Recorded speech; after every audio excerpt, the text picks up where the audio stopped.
Okay, I'm live, folks. Chuck Holton here. Thanks for watching the Hot Zone. I have been out in the storm pretty much all day long. I'm going to try to turn on a little more light here. I just got finished doing about an hour-long live broadcast on CBN News webpage. I would encourage you to go watch it if you get a chance, or at least scroll through it. There's some pretty spectacular footage of the storm, but right before it got dark, as it was getting dark, and then the power just went out. So I can't film the storm anymore, but it was spectacular. The winds, I was right down on the ground, and winds were gusting over 100 miles an hour. It was really moving for sure. And so I encourage you to go see that. I will put a link to it in the description of this video once it's done, I guess. But you can just go look up CBN News and look up live hurricane footage on there, and you'll see my picture. So this hurricane, it's been downgraded now. It's not nearly as bad as Hurricane Laura was. I don't know, but there might be more rain. Might have more rain. We may see more flooding from this storm than we saw from Laura. But the winds, I mean, anytime you get winds over 100 miles an hour, it's going to cause some damage. And it's causing damage to a town, a city here in Lake Charles, Louisiana, that was already damaged and badly damaged. So it's the nature's equivalent of kicking Lake Charles while it's down. The building that I spent the night in, I keep referring to that 22-story skyscraper that I spent the night in during Hurricane Laura as it passed. I'm just in the parking garage of that building now, and that building is being torn apart as we speak. The wind doesn't look like the power. Looks like maybe some of the power came back on. We can go out there and look in a minute if you want. But it must just be a generator. I see a little bit of light, maybe some cars driving around or something. But the plywood they put over all the broken windows is getting blown out little by little by the wind from this storm, which means all the renovations and cleaning up that they've done on the inside is getting torn apart again. I would hate to be the insurer for that giant building over there. They're going to take some losses. It's going to be expensive. Hate it for them. There's a bunch of storm chasers holed up in this parking garage with me, and they are we're all kind of forming a bond going through this together. Some of them are crazier than others. One guy, just an idiot if you ask me. I mean, just nuts, going out and standing in the wind at 100 miles an hour. Really, really bad idea. Not just because you could easily get impaled or decapitated, but because if you do, then somebody who's not as dumb as you are has to go out there and retrieve your carcass and drag it back to safety and try to treat you. You know, you do have some kind of responsibility to your fellow man and not be too stupid. At least that's the way I was raised. And doing this job, I guess, you know, if you are an adrenaline junkie and you want to get out there and prove yourself or get the t-shirt, so to speak, say that you got to stand out in 120 mile an hour wind, well, more power to you, I guess. But in this line of work, if I were to take chances like that, I would not be here by now, because you hang around the barbershop long enough, sooner or later you're going to get a haircut, and I am playing the odds all the time in this job, going to Syria, going to Haiti, going to Latin America, going all over the world to war zones and disaster areas. I cannot afford to be taking chances that I don't need to take, and when I do take chances, I want them to be calculated. And I want to be smart, not let fear or pride or comfort be my motivators.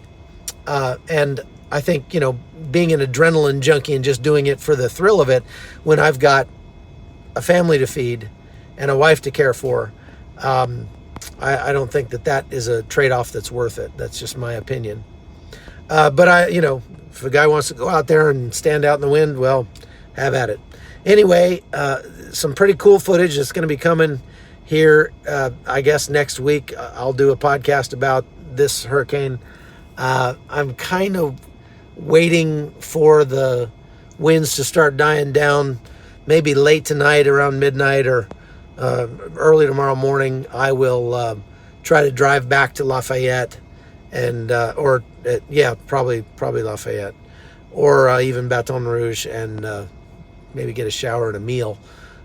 One of the things about being in this kind of environment here is that there's no place to get gas. There's no place to get something to eat, typically.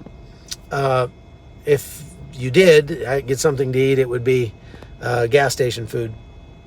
Actually, I was pleasantly surprised today. I almost wrecked my car. I was driving down, just driving all over, looking at the damage from Hurricane Laura, and I saw an open donut store, and I went and just about crashed the car. And the little Vietnamese guys that ran the bakery there were super nice, and the guy said, I didn't even plan on opening up today. He said, I just came in to check on everything, and when I turned the lights on, people started driving in and ordering stuff, so we started cooking, and figured, what the heck, why not? So I don't know if he was riding out the storm there, but he had some pretty good kolaches, and it was nice to get something hot, today, since pretty much all I have here is I've got some popcorn, and I've got a couple of power bars left, and some sparkling waters, and frankly, not to be crude about it, but you don't want to eat too much while you're out here, because there's not any place to go to the bathroom either. Now, before the wind hit, there were porta potties everywhere, because there are contractors that are out here fixing up the town from the last hurricane. But now all of those porta potties are in pieces all over the place. I saw them rolling by as the wind started to pick up. They're one of the first things to go. Porta potties don't weigh very much. So no porta potties. And that means you just have to get creative. So that's how it goes. I did get a chance to interview the head of FEMA for Calcasieu Parish, and the head of the DHS from Calcasieu Parish, and the head of the Red Cross for Calcasieu Parish. And I had a kind of frank discussion with the Red Cross guy, because it was kind of their idea to close down all of the local shelters because COVID, and force everybody to go to Baton Rouge or Lafayette, not even Lafayette. I think they had to go further than that, even New Orleans, to hole up in hotels. Number one, obscenely expensive. Whether the people are paying for it or the Red Cross is paying for it, it's obscenely expensive compared to letting them go to the local National Guard armory or gymnasium. And what we're finding out more and more about the COVID virus is that, yes, it's dangerous, but we can take steps to mitigate and dramatically lower the death rate of COVID. So, at some point, either we're all going to get a vaccine, or we're all going to end up getting COVID and surviving it, or not. There's just really no other. It's kind of like when you have a motorcycle, there are those who crash the motorcycles and those who will. Well, there are those who get the COVID and those who will, and until there is a vaccine. So we can take steps to mitigate that, but sending people 2 or 3 or 4 hours away and spending profane amounts of money to put them up in a in a hotel is not such a good idea, because they can't now come home and work on their house. So a tree fell down in their front yard. Normally they would sleep at the National Guard Armory. They'd come back. They'd spend a couple days putting a tarp up on their roof where the tree went through the roof. They'd cut the tree up, and within a week or so, they'd be back into their house. Well, now they can't come and go to work on their house, to work on their yard, to try to get things back into shape. They're just sort of stuck, either using the government dime or donor's dime to stay in a hotel. Is just not a very efficient model. And the Red Cross guy was pretty proud of the fact that they thought of putting people up in hotels. And I was telling him, well, what about all the contractors that need to get in here and need to stay in hotels so that they can help put this city back together? And now they have nowhere to stay. So they're having to stay further and further out. I mean, it's just throwing the whole paradigm of recovery off. And that's not such a good thing. Not such a good thing. So, and that's just my opinion, but I think it's a well-reasoned one at the very least. Like I said, from here, I will be heading back to, I still have a room reserved tonight even at the hotel in Baton Rouge. I just can't get to it, and that's okay. But it'll be there waiting for me tomorrow, and I'm going to enjoy that room quite a bit. I can promise you that. I'm going to be ready for a shower and a hot meal and clean clothes. But tonight, well, you're looking at it, folks. My rental car here is going to be my abode, and I did bring a little blanket, and and I did bring a little air mattress even, so I can lay down the back seats in my Nissan Rogue here, and I can sleep okay in that. That'll be just fine. I've had worse, and many people have worse today. Keep your head up and stay safe. Thank you very much.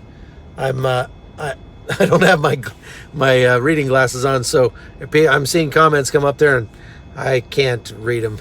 It's good to know that you're reasonably prepared. Thank you, Angie. I have to go way back here to read the comments. Well, getting old, not for sissies. Anyway, you guys, thanks for watching the Hot Zone. We're still growing. We're still helping people. I got a great story I've been meaning to get out that I want to tell you about.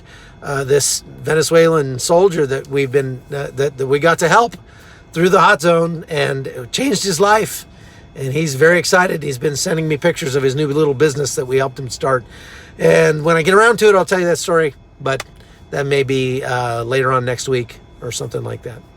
Anyway, I appreciate all of you. Thanks for watching. I will see you later. Chuck Holton, out.